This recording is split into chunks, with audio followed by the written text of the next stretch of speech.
Welcome back to WTHR Plus 852. Well, this morning, a new program is using music to bring healing at the University of Indianapolis. Joining us to talk about this new building is Amy Foley and student Anna Miles, right? And thank you for coming. So we really have been talking about this kind of off camera. I was trying to get the lowdown on this program. Who does this program focus on to support?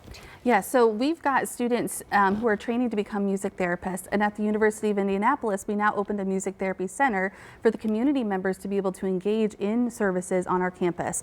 So we work with people across the lifespan, birth through end of life care, and we may address mental health concerns, we may address folks with disabilities, we may address folks that have cognition concerns like dementia, really across the lifespan. And really what I like about this too, Amy, is that the students are helping in this, and Anna, that's where you come in. Yes. You're a senior at UIndy, and you're helping in this program, or hope to, before you exit the school?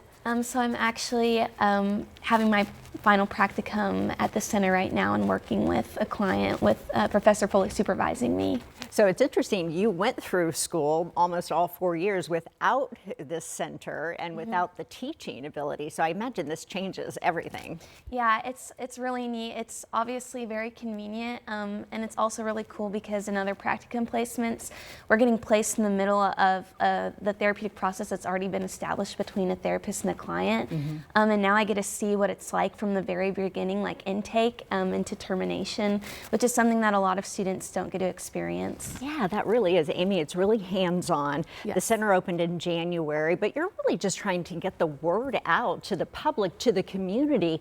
Hey, this is now here for you. Yes. Give us a call. We'll work with you. We'll find out what your needs are with your family or friends. And you're using music to do all this. Yes, we're able to assess people's needs and their strengths and get to know a tailored plan to address what they want to work on through music. And so we adapt, we use live music. A lot of times it's music that's preferred for that individual, or we may create new music with them. So we might compose music or do some improvisation together. And all the way from infants to the elderly, you said. Can you give me a success story? Like, what does music therapy do for someone who might need it?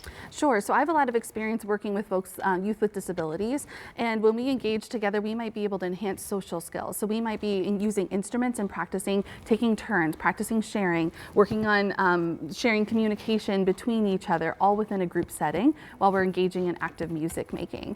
And so being able to build up those skills is a great thing. And one of the things I've learned from you guys this morning is there is a really big need for this kind of service in Indiana. Yes. I mean, it's maybe out there, but you end up on a long waiting list. So families might be seeing this going, oh, thank goodness, right? Right. Yeah, there's a lot of wait lists through the Medicaid waiver system. There's also, unless you have a service that you're getting treatment for already at another provider that employs a music therapist, you might not be able to readily access music therapy care. Right. Amy, Anna, thank you so much. And thanks for bringing your instruments. I'm sorry I wanted to get all the information out, but I'm sure you play beautifully, and we appreciate you coming in.